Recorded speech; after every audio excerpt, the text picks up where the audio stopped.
Folks, what is going on? Welcome back, HeirofCarthage here, and yes, we are going to be checking out some more Chaos Dwarf battles.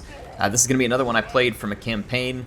However, I will have some battles. I'm going to try and play some with Indie Pride, so I'll get you all some PvP type action with them soon. But this was an underground battle, and I got the chance to take on Grimgor Iron Hand, so I figured that would be a fun challenge for us. He is a very tough customer. When you're playing campaigns, it can be very dangerous. I do have some new units to show off while we're here. This is going to be our Deathshriek Rocket. It is a long-range artillery that fires with a very high-angle arc. It has a range of 420. I had the magma cannon last time. You all didn't really get a chance to be impressed by it. I think you will in this battle. But let's look at some of our other key units here. I've got a Regiment of Renown here. You guys, these were in my other battle. If you haven't seen it, it's the Blazing Beards of Baz-Harak. And then I've got other regiments of renown as well. Right here. The Immortals. This is an Infernal Iron Sworn, so a dual axe variant of them. So see them, very cool looking unit there. I do have a new unit of Bull Centaur Riders. It's just the shield. I think it's a shielded variant. Yeah, it's this one here. So the Bull Centaur renders, you can see there they've just got nice AP damage, but they also have a shield. And then I've got some warriors with great weapons, but I added some units to the army. I do have, let's see if I can find them, Infernal Guard. So this is probably like the Chaos Dwarf equivalent to a Longbeard. So I've got Infernal Guard here, and I believe I have a great weapon variant of them here as well, so there they are. Anyway, not a whole lot else is very different about my army other than I have a new melee hero here as well. This is Gorda's Backstabber. So he's a lucky get, apparently, and a nice addition to our army. Now, let's go show you the impacts of that artillery. You can see here the Deathshriek Rocket just came into range. It automatically targeted the stone trolls, though I am going to switch that over. The magma cannon is brutally effective on open ground. I mean, it is just painfully effective when it hits. Very powerful. I have not had a single battle, except for maybe where the enemy was hiding in a fort, where the magma cannon didn't pay huge dividends for me. We'll have to see more about balancing on it as time goes on.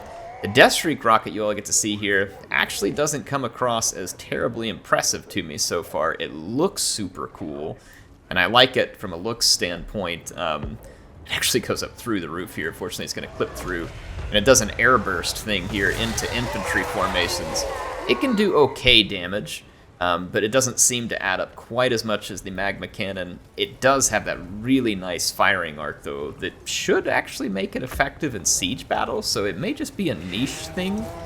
And obviously, if all of its projectiles hit into a blob, it's going to be very effective in that regard. You can see some of them miss here, but it gets a little bit of damage done when it counts. So I've got Grimgor's army coming towards me.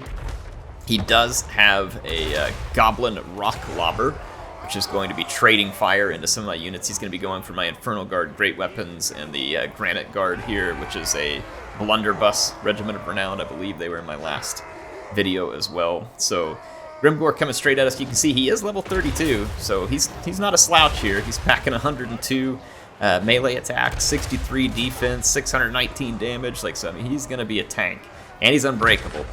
So he's not going to be an easy target. I've targeted some of their archers to start to weaken them up. I do have range with my artillery, but my blunderbuss are short range only. I'm not using any fire glaives here to give me an extended reach.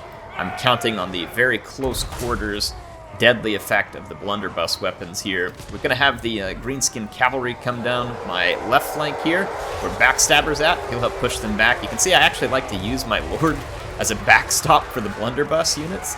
So I'll throw him out in front and let him body block, and then I'm going to now focus Grimgor with the blunderbuss weapons here and try and, just watch me start melting hit points. Now, I have some heavy upgrades and some forge stuff that I've done with the blunderbusses, so it's part of the reason why you're going to see them dealing this much damage. This is not like their standard damage output. You see some satchel charges coming in there from the Blazing Beards. So we got Grimgor just thoroughly whipped before he ever got into combat. And you can see now that his army is a little bit worse for wear here, obviously. because they took a ton of damage on the way in. Their Black Orcs, which were some of their best units, got hit by the magma cannon repeatedly. I'm like switching over to 40k without recognizing it. But yeah, I mean, the Greenskin army just really hasn't even done much over here. I'm going to charge into the spider. I needed to charge some reinforcements in over here, but was distracted elsewhere. I was really focused on my artillery and the effects of the artillery here, so you might notice me kind of missing some stuff going on, which is totally normal for me, by the way. Let's check out those Bull Centaur renders here. Find them to be very fun units for the Chaos Dwarfs. Very nice support units. Gives you some speed. Their armor piercing and the different variations of them makes them very handy. Grimgor's barely been touched since he entered melee, just to give you an idea how tough he is and how effective it was for us to hit him. He is getting choo-chooed right now, though. I guess Grimgor Iron Hide still has to deal with the Iron Demon. Two different things here. So the Iron Demon is after him and trying to get some damage in, but again, you see Grimgor very resistant to that damage, whereas the rest of his army is already fleeing at this point, including the Arachnarok Spider. I'm kind of chasing some of their units down, and we just have to kill Grimgor. He keeps firing off the Blood-Forged armor here, which is going to make him even tougher. This dude is an absolute green tank. Love it. Anyway, so yeah, that's my battle for this one. Again, it wasn't something particularly trying or difficult for me to pull off, just a few units, but I figured you all might like to see the Magma Cannon on an open field battle. You can see the damage that it dealt here is extreme, and compare that to, say, the rocket over here. I mean, the rocket's work isn't bad. It's not amazing, but the Magma Cannon is tremendous, so huge differences. But even the blunderbusses, remember that they didn't even really get that many shots in, but if you look at the damage done, I mean, these guys rack up value super quick. They're obviously going to be very limited by their extremely short range. So, I mean, they're not going to be like an end-all per se, but when they do get some damage in, it is going to be brutal. Like, just brutally effective. So I definitely like that.